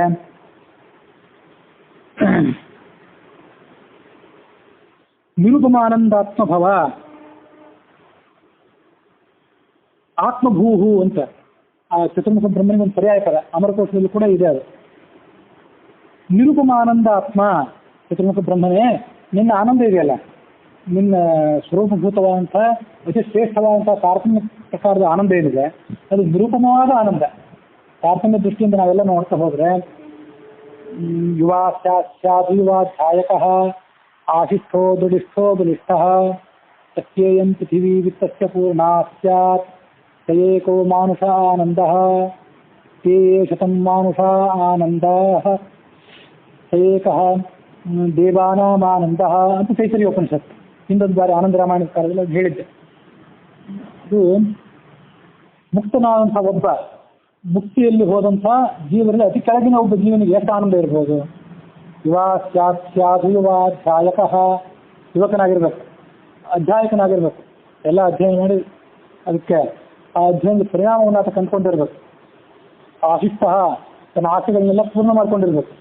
ದೃಢಿಷ್ಠೋ ಬಲಿಷ್ಠ, ಮಾನಸಿಕವಾಗಿ ದೈಹಿಕವಾಗಿ ಆತ ಬಲಿಷ್ಠನಾಗಿರ್ಬೇಕು. ಸಸ್ಯೇಯಂ ಪೃಥಿವೀ ವಿತ್ತಸ್ಯ ಪೂರ್ಣ ಸ್ಯಾತ್, ಅವನಿಗೆ ಬೇಕಾದಷ್ಟು ಧನಧಾನ್ಯ ಸಮೃದ್ಧಿ ಇರಬೇಕು. ಪೃಥ್ವಿ ಇರಬೇಕು, ಜಮೀನು ಬಡತನ ಇತ್ಯಾದಿಗಳು ಇರಬೇಕು. ಅವನಿಗೆ ಬೇಕಾದಂಥ ಸುಖ ಎಲ್ಲವೂ ಇರಬೇಕು. ತ್ರೇತಾಯುಗದಲ್ಲಿ ಒಬ್ಬ ಮನುಷ್ಯನಿಗೆ ಇರಬೇಕಾದಂಥ ಸುಖ ಅಂತ ಅದನ್ನೇನೋ ಆ ಉಪನಿಷತ್ನಲ್ಲಿ ವರ್ಣನೆ ಮಾಡಿದ್ದಾರೆ. ಪೂರ್ಣ ಅದೆಲ್ಲ ನನಗೆ ನೆನಪಿಲ್ಲ. ಅಂತೂ ಮುಕ್ತಿಯಲ್ಲಿ ಒಬ್ಬ ಮನುಷ್ಯನಿಗೆ ಏನು ಸುಖ ಸಿಗ್ತದೋ ಅಂಥ ಆ ಸುಖದ 100 ಪಟ್ಟು ಸುಖ ಏನಿದೆ ಕರ್ಮಜ ದೇವತೆಗಳಿಗೆ. ಇವರೆಲ್ಲ ಕರ್ಮಜ ದೇವತೆಗಳು. ಆ ಕರ್ಮಜ ದೇವತೆಗಳು 100 ಪಟ್ಟು ಆನಂದ ದೇವತೆಗಳಿಗೆ, ಅವ್ರಿಗಿಂತ 100 ಪಟ್ಟು ಆನಂದ ಪಿತೃಗಳಿಗೆ, ಮುಂದೆ ದಕ್ಷ ಪ್ರಜಾಪತಿಗೆ, ಅವನಿಗಿಂತ 100 ಪಟ್ಟು ರುದ್ರನಿಗೆ, ಅವನಿಗಿಂತ 100 ಪಟ್ಟು ಗರುಡಶೇಷಾದಿಗಳಿಗೆ, ಆಮೇಲೆ ಬ್ರಹ್ಮನಿಗೆ. ಸಯೇಕೋ ಬ್ರಹ್ಮಣ ಆನಂದ ಅಂತ ಕೊನೆಗೆ ಬಂದಿರ್ತದೆ. ಅದಕ್ಕಾಗಿ ಚತುರ್ಮುಖ ಬ್ರಹ್ಮನನ್ನ ಕೊನೆಯ ಆನಂದ ಅಂತ ಹೇಳ್ತಾರೆ. ಲಕ್ಷ್ಮೀದೇವಿಯನ್ನು ಪರಮಾತ್ಮನನ್ನು ಇಲ್ಲಿ ಹಿಡದೇ ಇಲ್ಲ. ಯಾಕೆಂದ್ರೆ ಈ ಆನಂದವನ್ನು ಗಳಿಸಿಕೊಂಡವರೇ ಅಲ್ಲ ಅವರು. ಪರಮಾತ್ಮ ಅಂತೂ ಅತ್ಯಂತ ಶಕ್ತಿ ಆನಂದ ಇತ್ಯಾದಿಗಳಿದ್ದವನು. ಲಕ್ಷ್ಮೀದೇವಿ ನಿತ್ಯ ಮುಕ್ತಳೆ ನಿರ್ವಿಕಾರಳೆ. ಇಲ್ಲಿ ಬಿದ್ದು ಎದ್ದವಳಲ್ಲ ಅವರು. ಬಿದ್ದವ್ರ ಬಗ್ಗೆ ಮಾತ್ರ ಮಾತಾಡ್ತಿರೋದು ನಾವು. ಬಿದ್ದು ಹಂತವಾಗಿ ಮೇಲೆದ್ದು ಆ ಗುಣಗಳ ಅಧೀನಕ್ಕೆ ಸಿಲುಕಿ ನರಳಿ ಭಗವಂತನ ಅನುಗ್ರಹದಿಂದ, ಲಕ್ಷ್ಮೀದೇವಿ ಅನುಗ್ರಹದಿಂದ ಯಾರು ಮೇಲೆದ್ದಿರ್ತಾರೆ ಅವ್ರ ಬಗ್ಗೆ ಇದು ಕಥೆ. ಅದಕ್ಕಾಗಿ ಈ ಆನಂದದ ಸ್ಟೆಪ್ಗಳನ್ನ ಹೇಳ್ತಾರಲ್ಲ, ತಾರತಮ್ಯ, ಇದೆಲ್ಲ ಕೆಳಗಿಂದ ಪ್ರಾರಂಭ ಆಗಿಲ್ಲ, ಅದು ಹೋಗಿ ಬ್ರಹ್ಮನೇ ನಿಲ್ಲುತ್ತದೆ. ಲಕ್ಷ್ಮೀದೇವಿ ಹಿಡಿದೇ ಇಲ್ಲ. ಅನಂತ ಗುಣಗಳಿಂದ ಲಕ್ಷ್ಮೀದೇವಿ ಅಧಿಕಳು, ಅದು ಬೇರೆನೆ. ಅದಕ್ಕಾಗಿ ಕ್ಷರ ಜಗತ್ತು, ಕ್ಷರ ಅಕ್ಷರ ಅಂತಿದ್ರು ಈ ಜಗತ್ತಿನಲ್ಲಿದ್ದಾರೆ. ಶರೀರ ನಾಶ ಮಾಡಿಕೊಳ್ಳುವಂಥ ಚತುರ್ಮುಖ ಬ್ರಹ್ಮನಿಂದ ಆರಂಭಿಸಿ ಕೆಳಮಟ್ಟದ ಜಗತ್ತೇನಿದೆ ಅದನ್ನು ಮಾತ್ರ ಇಲ್ಲಿ ಹಿಡಿದಿದ್ದಾರೆ. ಆ ಜಗತ್ತಿನ ಪರಿಗಣನೆ ಇಟ್ಕೊಂಡ್ಬಿಟ್ರೆ ಈ ಚತುರ್ಮುಖ ಬ್ರಹ್ಮನೇ ನಿರುಪಮಾನಂದಾತ್ಮ, ಎಣೆ ಇಲ್ಲದ ಕೊನೆಯ ಗ್ರೇಡ್ನ ಆನಂದ ಅವನು. ಅಂಥ ಚತುರ್ಮುಖ ಬ್ರಹ್ಮನೇ ಆತ್ಮಭವನೇ, ನೀನು ನಿನ್ನಿಂದಲೇ ಹುಟ್ಟಿದವನು. ಆತ್ಮ ಅಂದ್ರೆ ಮತ್ತೊಂದು ಅರ್ಥ ಪರಮಾತ್ಮನಿಂದ ಹುಟ್ಟಿದವನು. ನಿರುಪಮಾನಂದ ಆತ್ಮ ಅಂದ್ರೆ ಇನ್ನೊಂದು ಅರ್ಥ ಎಣೆ ಇಲ್ಲದ ಅಚಿಂತ್ಯವಾದ ಸುಖ ಇದ್ದವನು ಪರಮಾತ್ಮ. ಆ ಪರಮಾತ್ಮನಿಂದ ಹುಟ್ಟಿದವನೇ. ಪರೀಕ್ಷೆಯಲ್ಲಿ ಹೇಗೂ ಮಾಡ್ಬೋದು. ಭಾಷೆ ಕನ್ನಡ ಇರ್ಬೋದು, ಕೆಳಗಿನ ಹೂವನ್ನೆಲ್ಲ ಸಂಸ್ಕೃತದ್ದೇ, ಬರೆದವರು ಸಂಸ್ಕೃತದಲ್ಲಿ ಪ್ರಕಾಂಡ ಪಂಡಿತರೆ. ಅದಕ್ಕಾಗಿ ಹೀಗೂ ಅರ್ಥ ಮಾಡ್ಬೋದು. ನಿರ್ಜರ ಸಭಾ ಸಂಸೇವ್ಯ, ನಿರ್ಜರರು ಅಂದ್ರೆ ದೇವತೆಗಳು. ಆದಿತೇಯ ದಿವಿಷದೋದ್ಲೇಖ ಅದಿತಿನಂದನಾ, ನಿರ್ಜರಾಹ ಅಂತ ಕೂಡ ದೇವತೆಗಳ ಪರ್ಯಾಯ ಪದ. ದೇವತೆಗಳ ಸಭೆಯಲ್ಲಿ ಇದ್ದು ಆ ದೇವತೆಗಳಿಗೆಲ್ಲರಿಗೂ ಹಿರಿಯನಾಗಿ ಅವರ ಸಭೆಯನ್ನು ಸ್ವೀಕಾರ ಮಾಡೋದು ಈ ಬ್ರಹ್ಮನ ಒಂದು ಯೋಗ್ಯತೆ, ಆತನ ಸ್ಥಾನ ಅದು. ಹೀಗೆ ನಿರ್ಜರ ಸಭಾ ಸಂಸೇವ್ಯ ಅಂತ ಒಂದು ಶಬ್ದ. ನಿರ್ಜರರು ದೇವತೆಗಳು, ಅವರ ಸಭಾ ಅಂದ್ರೆ ದೇವಸಭಾ, ಅಲ್ಲಿ ಸಂಸೇವ್ಯನಾದವನು. ಹೀಗೂ ಅರ್ಥ ಮಾಡ್ಬೋದು. ನಿರ್ಜರ ಅಂತ ಪ್ರತ್ಯೇಕ ಪದ. ನಿರ್ಜರ ಅಂದ್ರೆ ಜರ ಅಂತ ಮುಪ್ಪನ್ನು ಗೆದ್ದಂಥ ಚತುರ್ಮುಖ ಬ್ರಹ್ಮನೇ. ಸಭಾ ಸಂಸೇವ್ಯ, ಸಭಾ ಅಂದ್ರೆ ಲಕ್ಷ್ಮೀದೇವಿ, ಭಾರತೀ ದೇವಿ, ಸರಸ್ವತಿ ದೇವಿ. ತನ್ನ ಪತ್ನಿಯ ಅಂತ ಸಭಾ ಅನ್ಸ್ಕೊಂಡಿರುವಂಥ ಸರಸ್ವತಿ ದೇವಿ ಇದ್ದಾಳಲ್ಲ, ಅವಳ ಸೇವೆಯನ್ನು ಕರ್ಕೊಂಡವನು ಅಂತ ಮತ್ತೊಂದು ಅರ್ಥ.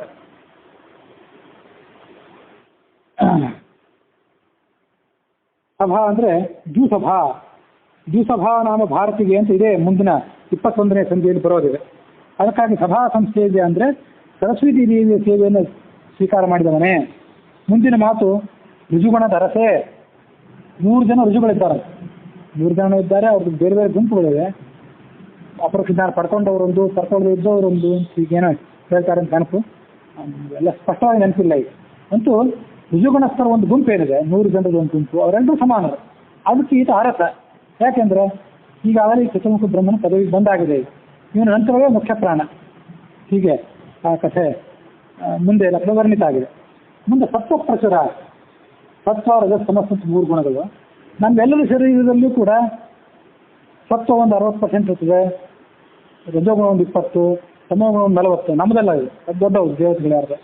ಮತ್ತೊಬ್ಬರದ್ದು ಸತ್ವ 80, ಒಂದು 10 ತಮಸ್ಸು 10 ರಜಸ್ಸು, ಅಥವಾ ತಮಸ್ಸಿಂದ ಒಂದು ಭಾಗ ರಜೋಗುಣದ ಒಂದು ಭಾಗ, ಇನ್ನು ಉಳಿದೆಲ್ಲ ಹೆಚ್ಚು ಸತ್ವ. ಇನ್ನು ಕೆಲವರಲ್ಲಿ ತಮಸ್ಸಿಂದೇ ಮೇಲಾಟ, ರಜೋಗುಣ ಸತ್ವಗುಣ ಕಡಿಮೆ ಅಂತೆಲ್ಲ ಇರ್ತದೆ. ಅಂತ ಅವರವ್ರ ಯೋಗ್ಯತೆಗನುಸಾರವಾಗಿ ಹೆಚ್ಚು ಕಡಿಮೆ ಇರ್ತದೆ ಎಲ್ಲ. ಚತುರ್ಮುಖ ಬ್ರಹ್ಮನಲ್ಲಿ ಮಾತ್ರ ಸತ್ವ ಪ್ರಚುರ. ಸತ್ವಗುಣ ಅಂತ ಅನ್ನೋದು ಆತನ ಶರೀರದಲ್ಲಿ ಹೆಚ್ಚು, ರಜೋಗುಣ ತಮೋಗುಣ ತೀರಾ ಕಡಿಮೆ. ಇಲ್ಲ ಅಂತಲ್ಲ, ಸೃಷ್ಟಿಯಲ್ಲಿದ್ದವರೆಲ್ಲರೂ ರಜೋಗುಣ ತಮೋಗುಣದ ಹಿಡಿತಕ್ಕೆ ಒಳಪಟ್ಟವರೇ, ಅವನಲ್ಲೂ ಅದಿದೆ. ಆದರೆ ಸತ್ವಗುಣವೇ ಆತನಲ್ಲಿ ಹೆಚ್ಚು, ಅದಕ್ಕಾಗಿ ಪ್ರಚುರ ಅಂತ ಹೇಳುತ್ತೆ. ಮೊನ್ನೆ ದಿವಸ ಉದಾಹರಣೆ ಕೊಟ್ಟಿದ್ದೆ. ಪಾಯಸ ಹೇಗಿದೆ ಅಂದರೆ ಸಿಹಿಯಾಗಿದೆ ಅಂತ. ಪಾಯಸಕ್ಕೆ ಯಾರಾದ್ರೂ ಕೆಲವು ಉಪ್ಪು ಹಾಕಿರ್ತಾರೆ ಸ್ವಲ್ಪ ರುಚಿಗೆ ತಕ್ಕಂತೆ. ಪಾಯಸ ಹೇಗಿದೆ ಅಂತ ಹೇಳಿ ಉಪ್ಪಿದೆ ಅಂತ ಯಾರು ಹೇಳೋದಿಲ್ಲ, ಸಿಹಿಯಾಗಿದೆ ಅಂತಲೇ ಹೇಳ್ತಾರೆ. ಅದರಂತೆ ಬ್ರಹ್ಮನ ಸ್ವರೂಪ ಹೇಗೆ, ಶರೀರ ಹೇಗೆ ಅಂದರೆ ಸತ್ವ ಪ್ರಚುರ. ಶುದ್ಧ ಸತ್ವ ಈ ಜಗತ್ತಿನಲ್ಲಿ ಇಲ್ಲವೇ ಇಲ್ಲ. ಶುದ್ಧ ಸತ್ವ ಇರೋದು ಮುಕ್ತಿಯಲ್ಲಿ ಮಾತ್ರ.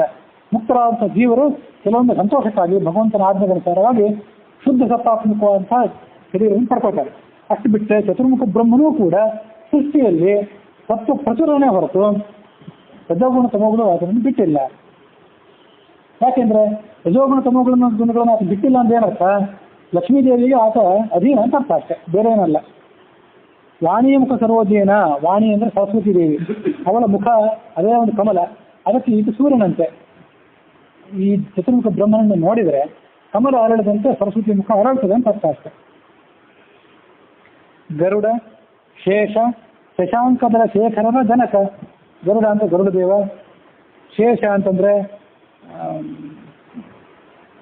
ಈ ಭಗವಂತನ ಶಯ್ಯ ಅನ್ಸ್ಕೊಂಡಿರುವಂಥ ಶೇಷದೇವ. ಶಶಾಂಕದಳ ಶೇಖರ, ಶಶಾಂಕ ಅಂದ್ರೆ ಚಂದ್ರ, ಚಂದ್ರನ ದಲ ಅಂದ್ರೆ ಒಂದು ತುಂಡು, ಅದನ್ನೇ ತಲೆಯಲ್ಲಿ ಧಾರಣೆ ಮಾಡಿಕೊಂಡಿರುವಂಥ ರುದ್ರದೇವ. ಅವರೆಲ್ಲರಿಗೂ ಕೂಡ ಈತ ಜನಕ. ಜಗದ್ಗುರುವೇ, ಮುಖ್ಯವಾಗಿ ಜಗತ್ತಿಗೆ ಈತನೇ ಗುರು. ಎಲ್ಲರಿಗೂ ಗುರು ಅಲ್ಲ ಈತ, ಕೆಳಗಿರುವಂಥ ಎಲ್ಲರಿಗೂ ಕೂಡ ಆತ ಗುರು. ಆದ್ರಿಂದ ಈ ಜಗತ್ತೆಲ್ಲರಿಗೂ ಕೂಡ ಆತ ಗುರು ಅಂತ ಅನ್ಸ್ಕೊಂಡಿರುವಂಥವನು. ಜಗದ್ಗುರುವೇ ತ್ವಚ್ಚರಣಗಳಿಗೆ ಅಭಿವಂದಿಸುವೆ, ತ್ವಚ್ಚರಣಗಳಿಗೆ, ನಿನ್ನ ಪಾದಕಮಲಗಳಿಗೆ ನಮಸ್ಕಾರ ಮಾಡ್ತೀನಿ. ಪಾಲಿಪುದು ಸನ್ಮತಿಯ, ಹರಿಕಥಾಮೃತರ ಶ್ರವಣ ಮಾಡಲಿಕ್ಕೆ, ಅದನ್ನು ಹೇಳಲಿಕ್ಕೆ ಎಲ್ಲರಿಗೂ ಕೂಡ ಸನ್ಮತಿಯನ್ನು ಕೊಡಬೇಕಾದವನು ನೀನೇ. ಯಾಕಂದ್ರೆ ಎಲ್ಲಾ ವೇದಗಳಿಗೆ ಎಲ್ಲಾ ಮಂತ್ರಗಳಿಗೂ ಪರಮಾತ್ಮನನ್ನ ಲಕ್ಷ್ಮೀದೇವಿಯನ್ನು ಬಿಟ್ಟರೆ ಮುಖ್ಯ ಗುರು ಅನ್ಸ್ಕೊಂಡಿರುವಂಥವನು ಈತ. ಅದಕ್ಕಾಗಿ ಗಾಯತ್ರಿ ಮಂತ್ರಕ್ಕೆ ವಿಶ್ವಾಮಿತ್ರ ದೇವತೆ, ಮತ್ತು ನಾರಾಯಣ ಅಷ್ಟಾಕ್ಷರ ಮತ್ತು ವಾಸುದೇವ ಮಂತ್ರಗಳಿಗೆ ಅಂತರ್ಯಾಮಿಯಾದಂತಹ ಭಗವಂತ ಗುರು.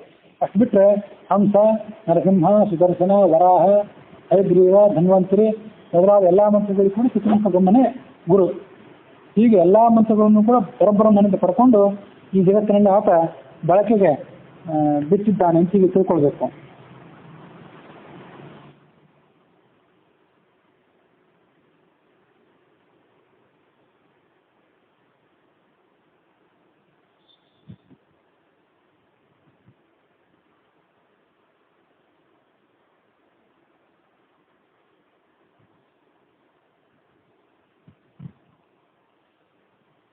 ಹೀಗೆ ಆ ಚತುರ್ಮುಖನ ಬ್ರಹ್ಮನ ಸ್ತೋತ್ರದೊಂದಿಗೆ ಹರಿಕಥಾಮೃತಸಾರದ ಮಂಗಲಾಚರಣ ಸಂಧಿ ಅನ್ನುವಂಥ ಮೊದಲನೇ ಸಂಧಿ ಏನಿದೆ, ಅದರಲ್ಲಿ ಚತುರ್ಮುಖ ಬ್ರಹ್ಮನ ಸ್ತೋತ್ರ ಅನ್ನುವಂಥ 3ನೇ ಶ್ಲೋಕ ಇಲ್ಲಿಗೆ ಸಮಾಪ್ತಿಯನ್ನು ಕಂಡಿದೆ.